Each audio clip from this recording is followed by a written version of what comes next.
जोहार दोस्तों, आप सभी का स्वागत है एग्जाम व्यूअर्स ऐप में।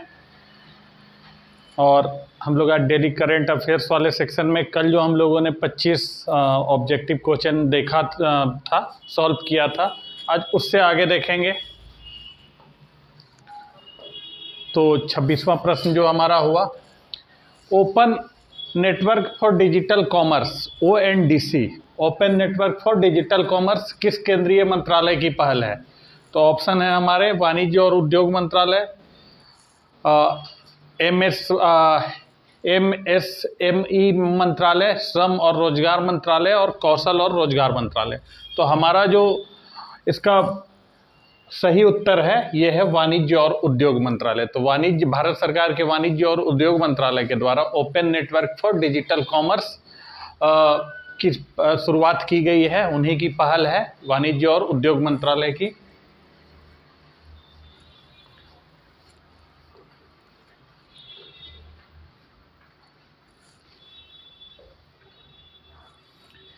अब अगला प्रश्न है हमारा कि CSIER नीति आयोग की रिपोर्ट के अनुसार कौन सा देश शीशे की विषाक्तता के कारण सबसे अधिक स्वास्थ्य और आर्थिक बोझ वहन करता है? शीशा, लेड।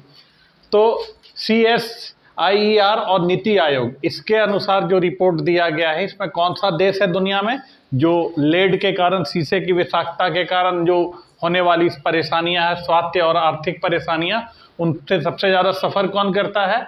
तो हमारे ऑप्शन है A Afghanistan, B Nepal, C Bharat या D श्रीलंका।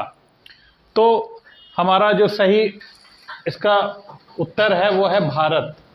भारत जो है वो शीशे की विषाक्तता के कारण जो क्षति होती है, आर्थिक और स्वास्थ्य संबंधी जो क्षति होती है, तो उसका सबसे ज़्यादा नुकसान, खामियाजा भारत को ही भुगतना पड़ रहा है। और भारत के जैसे उत्तर प्रदेश, बिहार, छत्तीसगढ़, झारखंड जैसे जो राज्य हैं, आंध्र प्रदेश, उनमें ये समस्या जो है बाकी देश के अन्य राज्यों की तुलना में, इन राज्यों में जो बीमारू राज्य हैं, जो उत्तर भारत के राज्य हैं, उनमें ये समस्या ज़्यादा है।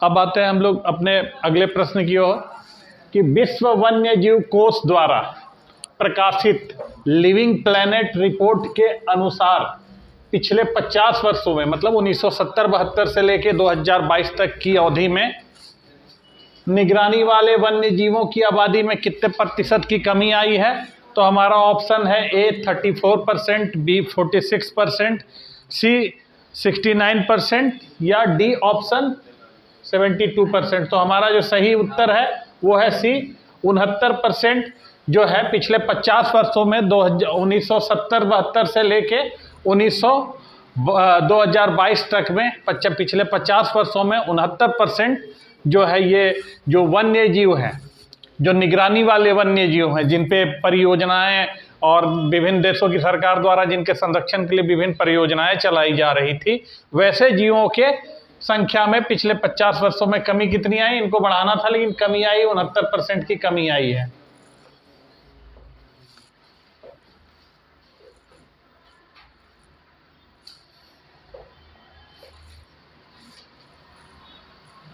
अंतर्राष्ट्रीय आपराधिक पुलिस संगठन, जिसको इंटरपोल भी कहा जाता है, कि महासभा की मेजबानी किस शहर में की गई थी? इंटरपोल की महासभा की मेजबानी किस शहर में की गई थी? तो पेरिस, रोम, दिल्ली या सिंगापुर।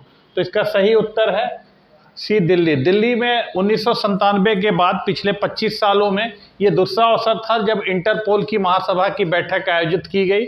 और इंटरपोल जो है इसका मुख्यालय लियोन, स्विट्जरलैंड में है, और 1923 में इसकी स्थापना की गई थी इंटरपोल की। रेड कॉर्नर नोटिस भी यही इंटरपोल द्वारा जारी किया जाता है।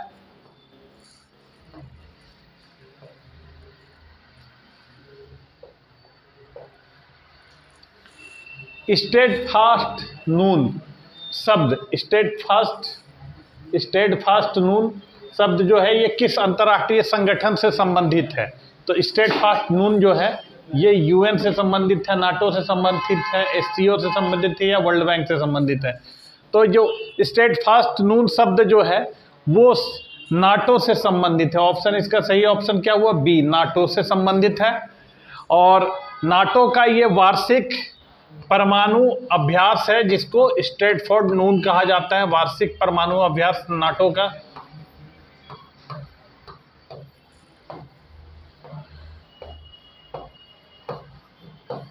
वार्षिक परमाणु अभ्यास नाटो का स्टेडफास्ट नून के नाम से जाना जाता है।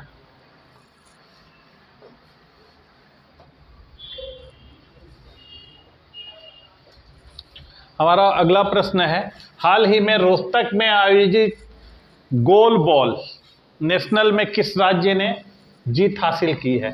गोल बॉल तो उत्तराखंड, महाराष्ट्र, गुजरात या कर्नाटका। तो गोल बॉल में जीत किसने हासिल की है नेशनल गोल बॉल में? तो महाराष्ट्र में सही उत्तर है, महाराष्ट्र। किसको इसने हराया? तो उत्तराखंड को हराया। गोल बॉल क्या होता है कि गोल एक पैरालंपिक गेम है जो जो निश्चित उम्र के दृष्टिहीन व्यक्ति हैं उनके लिए ये खेल वो खेलते हैं इस खेल को, गोल बॉल।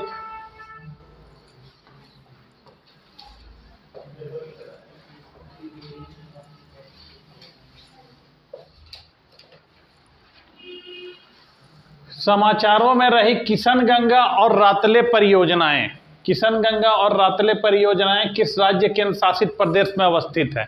तो किशनगंगा और रातले परियोजना। तो सही उत्तर क्या है?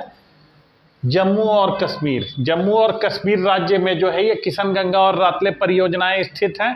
और सबसे बड़ी इसमें दिक्कत क्या है? ये विवादों में है। और क्यों विवाद में है? तो भारत की ये परियोजनाएं हैं लेकिन पाकिस्तान इन पे संयुक्त राष्ट्र संघ की मध्यस्थता चाहता है।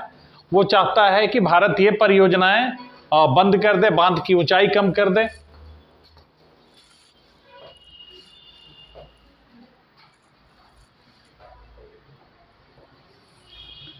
हमारा अगला प्रश्न है, कौन सा राज्य या केंद्र शासित प्रदेश कृषि स्टार्टअप एग्रीकल्चर स्टार्टअप सम्मेलन का मेजबान है? किसने?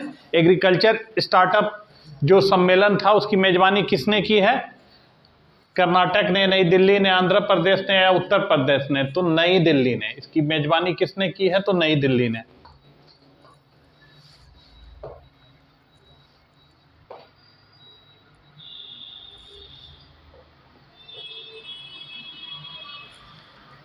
क्लाइमेट ट्रांसपेरेंसी रिपोर्ट 2022 के अनुसार कौन सा देश गर्मी से संबंधित श्रम क्षमता में कमी से आय के नुकसान से सबसे अधिक प्रभावित हुआ है?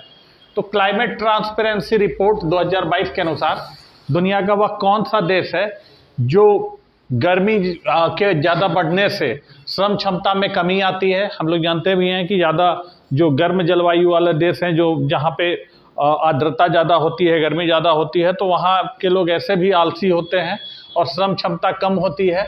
तो गर्मी जैसे जैसे बढ़ रही है वैसे वैसे लोगों में श्रम क्षमता का ह्रास हो रहा है। तो ये क्लाइमेट ट्रांसपेरेंसी रिपोर्ट 2022 के अनुसार इससे सबसे ज़्यादा कौन प्रभावित होने वाला है?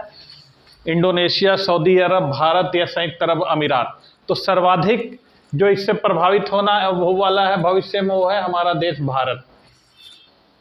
तो भारत जो है क्लाइमेट ट्रांसपेरेंसी रिपोर्ट 2022 के अनुसार गर्मी से संबंधित जो श्रम क्षमता में कमी आएगी गर्मी, तो उससे जो आय में नुकसान होगा उसका सबसे ज़्यादा नुकसान उसकी अंतिम परिणति भारत को ही भुगतनी पड़ेगी।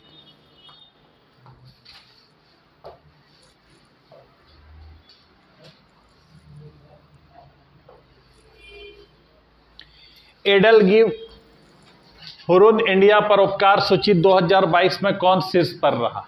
तो एडल गिव हुरून इंडिया परोपकार सूची 2022 मतलब किसने सर्वाधिक दान किया, किसने सर्वाधिक परोपकार किया वर्ष के दौरान? तो हमारे ऑप्शन है अजीज प्रेमजी, शिव नादार, गौतम अडानी या मुकेश अंबानी। तो इसका सही उत्तर है शिव नाडार। शिव नाडार HCL के संस्थापक हैं। तो इन्होंने एक साल में 1161 करोड़ रुपए दान दिए, मतलब 1161 करोड़ रुपए इन्होंने सामाजिक कार्यों में दान दिया। और इसके बाद दूसरे स्थान पे है विप्रो के अजीज प्रेम जी, इन्होंने दूसरे स्थान पे ये सर्वाधिक दान देने वाले हैं। और इस ऑप्शन में गौतम अडानी है, गौतम अडानी 7वें स्थान पे हैं। सर्वाधिक दान देने वालों में, लेकिन टॉप पे हैं HCL के संस्थापक शिव नाडार।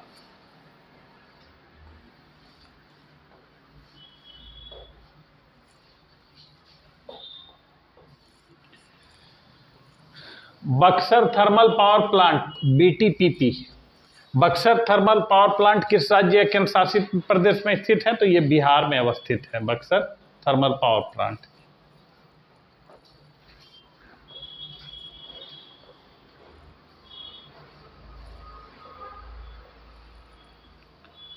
किस राज्य ने प्रदूषणकारी औद्योगिक इकाइयों के नाम सार्वजनिक रूप से प्रदर्शित करने के लिए एक वेबसाइट लॉन्च की है? तो भारत में वो कौन सा राज्य है जो अपने यहाँ इंडस्ट्री, उद्योग वगैरह से जो प्रदूषण होता है और कौन से औद्योगिक इकाई सर्वाधिक प्रदूषण फैला रहे हैं, इनके नाम को आम जनता के बीच लाने के लिए किस राज्य ने एक वेबसाइट लॉन्च की है? तो इसका सही उत्तर है झारखंड। झारखंड ने एक वेबसाइट लॉन्च किया है और झारखंड के जो झारखंड प्रदूषण नियंत्रण बोर्ड है, इसके द्वारा एक वेबसाइट लॉन्च किया गया है जिसमें राज्य में जो प्रदूषणकारी औद्योगिक इकाइयां हैं उनके नाम उस पे डाले जाते हैं उस वेबसाइट पे।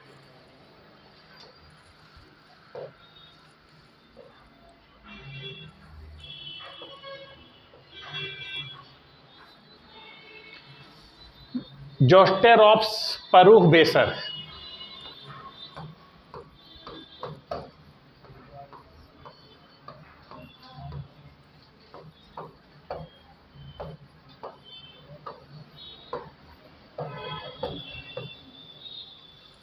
जोस्टेरोप परूह बेसर, जोस्टेरोप परूह बेसर या वांगी वांगी सफेद आंख वाला पक्षी जिसे हाल में ही खोजा गया था, किस देश के लिए स्थानिक है, किस देश में पाया गया है? तो इसका सही उत्तर है इंडोनेशिया। और ये एक लुप्त प्राय पक्षी है जोस्टेरोप्स परूह बेसर, और ये अभी हाल फिलहाल में ही इंडोनेशिया में ये खोजा गया है, वहीं का ये रहने वाला है, वहीं पाया जाता है। अगला प्रश्न है ग्रेट इंडियन बस्टर्ड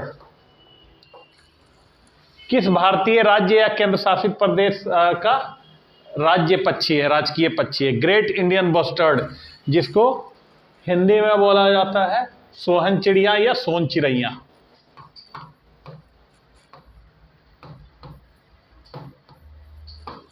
तो सोन चिड़ैया, ग्रेट इंडियन बस्टर्ड, इसको सोन चिड़ैया के नाम से भी जाना जाता है। तो किस राज्य का ये राजकीय पक्षी है? तो ये राजस्थान का राजकीय पक्षी है। और पूरे दुनिया में इनकी जो आबादी है वो लगभग 200 के आसपास है, जिसमें से अकेले राजस्थान में इनकी संख्या मात्र 150 के आसपास बची है। तो ग्रेट इंडियन बस्टर्ड ये राजस्थान का राजकीय पक्षी है।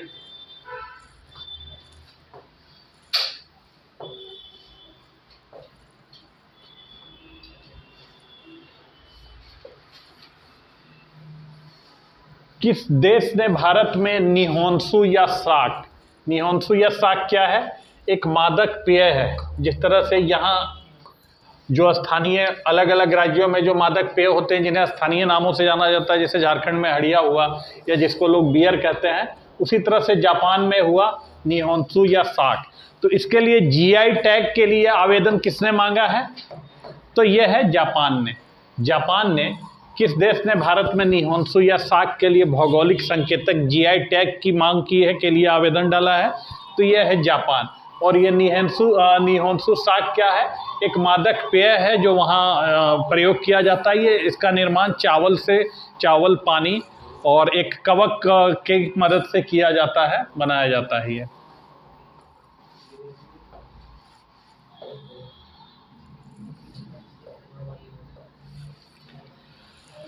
अमेरिकी मुद्रा पर प्रदर्शित होने वाला पहला एशियाई अमेरिकी कौन है?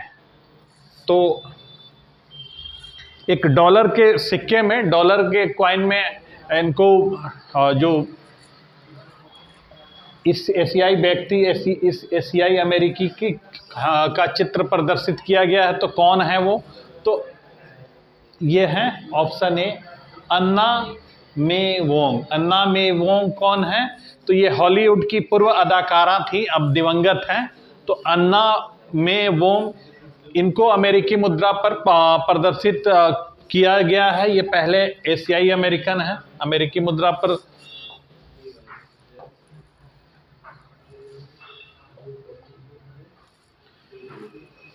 Gujarat international finance tech city, Gujarat international finance tech city gift city ने किस देश के फिनटेक एसोसिएशन के साथ एक समझौते पर हस्ताक्षर किए हैं?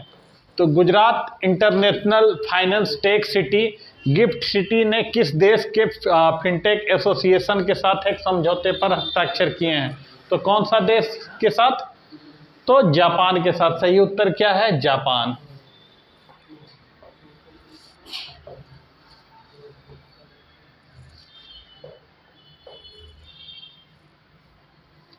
भारत में पुलिस स्मृति दिवस, पुलिस स्मृति दिवस कब मनाया जाता है? तो पुलिस स्मृति दिवस जो है अक्टूबर 18, अक्टूबर 21, अक्टूबर 25 या अक्टूबर 27। तो 21 अक्टूबर को पुलिस स्मृति दिवस मनाया जाता है। क्यों मनाया जाता है?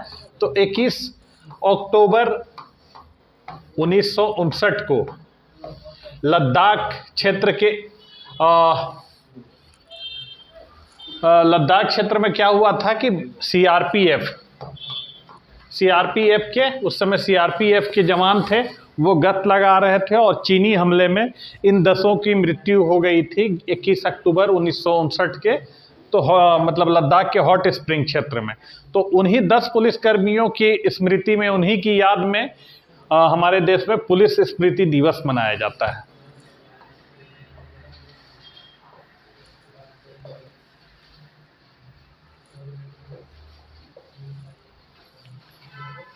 हर साल संयुक्त राष्ट्र दिवस कब मनाया जाता है? तो प्रत्येक वर्ष संयुक्त राष्ट्र दिवस जो है ये 20 अक्टूबर, 24 अक्टूबर, 27 अक्टूबर या 30 अक्टूबर कब मनाया जाता है? तो सही उत्तर है 24 अक्टूबर।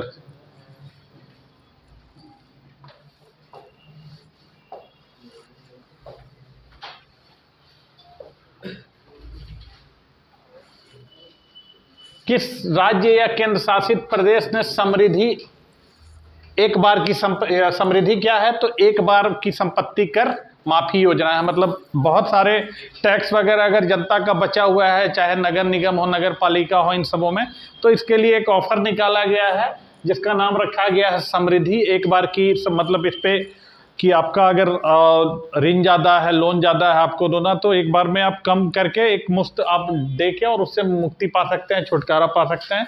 तो किसने केंद्र शासित प्रदेश, किस राज्य या केंद्र शासित प्रदेश ने समृद्धि योजना लागू की है? तो इसका सही उत्तर है नई दिल्ली। नई दिल्ली के जो लेफ्टिनेंट गवर्नर है विजय कुमार सक्सेना, उनके द्वारा यह योजना शुरू की गई है समृद्धि एक बार की जो संपत्ति माफी योजना है।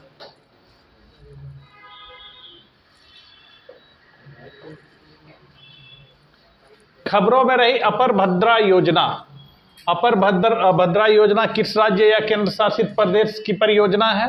तो खबरों में रही अपर भद्रा परियोजना किस राज्य या केंद्र शासित की परियोजना है? तो केरल, कर्नाटक, आंध्रा या उड़ीसा। तो ये कर्नाटक राज्य की परियोजना है अपर भद्रा योजना, और ये राज्य की पहली राष्ट्रीय परियोजना है कर्नाटक राज्य की।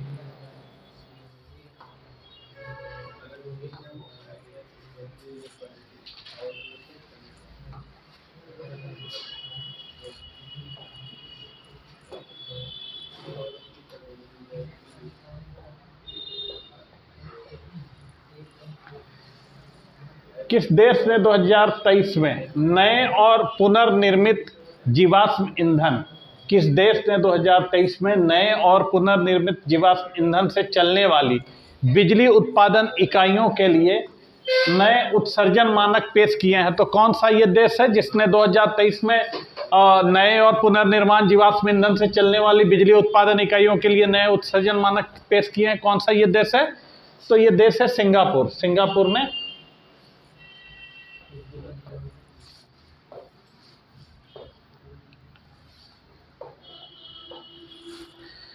भारतीय भूचुंबकत्व संस्थान कहाँ स्थित है? जियो मैग्नेटिक इंस्टीट्यूट भारत में कहाँ पे है? मुंबई, हैदराबाद, बेंगलुरु या कोच्चि? तो सही उत्तर है इसका मुंबई। और ये क्यों चर्चा में है, तो भूचुंबकत्व संस्थान मुंबई के वैज्ञानिकों के द्वारा एक स्वदेशी मैग्नेटोमीटर का विकास किया गया है, स्वदेशी मैग्नेटोमीटर का।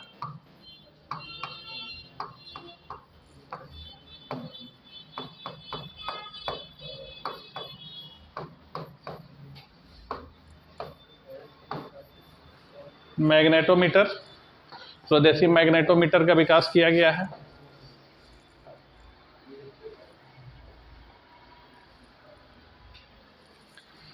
अब अगला प्रश्न है हमारा कि किस शहर ने 2022 में राज्यों के गृह मंत्रियों के चिंतन शिविर, राज्यों के गृह मंत्रियों के चिंतन शिविर की मेजबानी की है?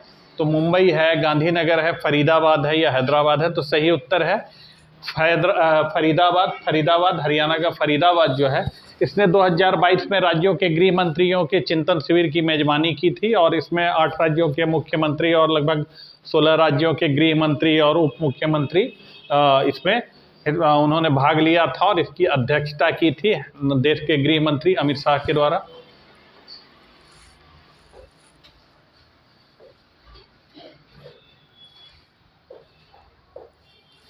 हाल ही में UNHCR United nation high commission for refugee, तो हाल ही में UNHCR United nation high commission for refugee की एक रिपोर्ट के अनुसार किस देश ने 2022 के मध्य दुनिया में सबसे अधिक शरणार्थी आबादी की मेजबानी की? सबसे अधिक दुनिया में शरणार्थियों को शरण किस देश ने दी, ये यूएनएचसीआर की रिपोर्ट के अनुसार? तो सही उत्तर क्या है?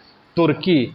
तुर्की ने विश्व में 2022 के दौरान विश्व में सर्वाधिक शरणार्थियों को अपने यहाँ पे इसने शरण दी थी और इसमें दूसरे नंबर पे है। अगर दुनिया में देखा जाए यूएनएचसीआर की रिपोर्ट, तो पहले नंबर पे है सर्वाधिक शरणार्थियों को शरण देने के मामला में, पहले स्थान पे है तुर्की, दूसरे स्थान पे